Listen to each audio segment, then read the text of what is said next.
சரி ஸ்டோவ் கணக்குடா. ஆளுநர் உலக நாடே உரி போகும். இப்போ கணக்கு போட்டார் கடவுள். உலக நாடு ஆளுநர் பூரா உரி விட்டவொடனே உலக நாடே எல்லா அரசியல்வாதி உள்ளே மாட்டுவான். உலக நாடே மாட்டையில் ஆட்டோமேட்டிக்க செயலறைக்கு இந்த அரசியல்வாதி கேடுகட்ட பேக உள்ளே போயிடுவான். அரசியல்வாதி கணக்கு முடித்தாலே பூமி சுத்தமாகிவிடும். அடுத்தாப்புல வார்டில் கிடக்கிறவன் கம்பெனிகள் என்னென்ன கம்பெனி போட்டான் பூரா முழிப்பான். என்னடா அரசியல்வாதி பூரா உள்ளே போயிட்டான். இப்போ நம்ம 2ஆம் நம்பர் தான் பார்த்துக்கிட்டு இருக்கோம். தமிழ்நாடு யோசனை பண்ணுவான், டெல்லி யோசனை பண்ணுவான், ஊடாளப்பட்ட மாநில யோசனை பண்ணுவான். இப்போ ஆளுநர் கணக்கை முடிக்கணும். ஆளுநர் கணக்கை முடிச்சிட்டார் கடவுள்.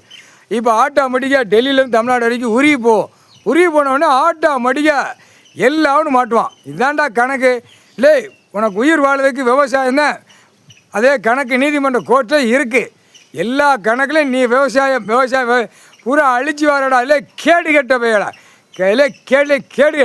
இப்போ தமிழ்நாடு ஆளுநர் அப்போ பாரு. இப்போ என்ன யமதர்மன் அடிப்பான். அடித்து தூக்கி எறிவான். அடி சப்புன்னு விடும். யமதர்மனுக்கு பதவி கொடுத்தாச்சு. ஏமங்காலம் தூவன் எருவ மாட்டு பயணத்தில் டெல்லி தமிழ்நாடு ஊடாளப்பட்ட மாநிலம் இலங்கை சுழன். இப்போ ஆட்டி எடுப்பான். லட்ச கோடி உள்ளே விதைச்சி கிடக்கிற பூரா பிடிப்பான். இப்போ எப்படி கடன் வாங்கி இத்தனை லட்சம் ஒரு மக்களுக்கு இருக்குங்க.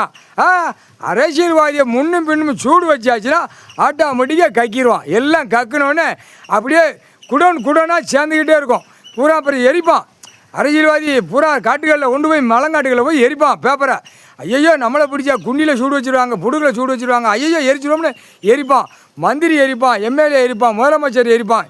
இந்த பேப்பரை இப்போ எரிக்க ஆரம்பிச்சிடுவான். கவலைப்படாதீங்களா, எரித்து அங்கங்கே சாம்பலாக்கிடுவான். அப்புறம் கடலுக்குள்ளே கொண்டு போய் வீசுவான். ஏன்னா ஆளுநர் கணக்கு முடிஞ்சோடனே பேப்பர் பூரா எரிக்க ஆரம்பிச்சிடுவாங்க. ஆட்டோமேட்டிக்காக ராணுவ வானரப்பட தூக்கி நம்மளை கொண்டு ஓடுவான். குண்டிலையும் புடுக்கலையும் சூடு வச்சுருவான். நம்ம பேப்பர் கெட்டுக்கட்டா ஆன்லைனில் ஏற்றி வச்சுருக்கோம். அதை பூரா வெளியே எடுத்து க்ளோஸ் பண்ணி அந்த கணக்கில் வரும். கவலைப்படாதீடா, பேப்பர் அடிச்ச பேப்பர் இப்போ எரிபடும். ஆளுநர் கணக்கு முடிச்சாச்சுன்னா ஆட்டோமேட்டிக்காக பேப்பர் செத்த பேய் பேப்பர் ஒருத்தன் கோடி வச்சுருக்காங்கன்னா அந்த கோடி வார்டில் கிடக்கவங்க கூட எரிப்பான். ஐயோ நம்மளை புடுக்கலையும் குண்டிலையும் சூடு வச்சுருவாங்க. நம்ம என்ன உழைப்பு கிடையாது. சும்மா 2ஆம் நம்பர் வித்தோட்டத்துக்கு போய் ஆடிருக்கோம் பாடியிருக்கோம் அப்படிங்கிற 10,000 கோடி மில்லு தொழிற்சா கம்பெனி போட்டோம் பூரா. ஐயோ பூரா மில்லுகளை பூட்டு கம்பெனியை பூட்டு என்னென்ன ஏதோ பூட்டணுமோ ஹோட்டல் கடையை கூட பூட்டுறா. நம்மளை குண்டிலையும் புடுக்கலையும் சூடு வச்சாங்கன்னா ரணவழி. அதுலேயே அந்த சூடு வைக்கிறதுல அந்த கம்பி பவுட்ரு போடுவாங்க. அந்த கம்பி பவுட்ரு வச்சு தேய்க்க ஆஸ்பத்திரியில் ஊசி போட்டால் ஆஸ்பத்திரிலாம் பூட்டு போவோம். அப்படியே வீட்டில் அவன் பொண்டாட்டி மாறு அவன் புள்ள மாறு தப்பு செஞ்சதை குடஞ்சி மோந்து பார்த்து புண்ணை ஆற்றணும். அப்படி தான் அவங்கள இந்த ஜெமத்தில் தண்டனை ரணவழி எடுக்கணும்டா. முக்கால் சத்தியம்.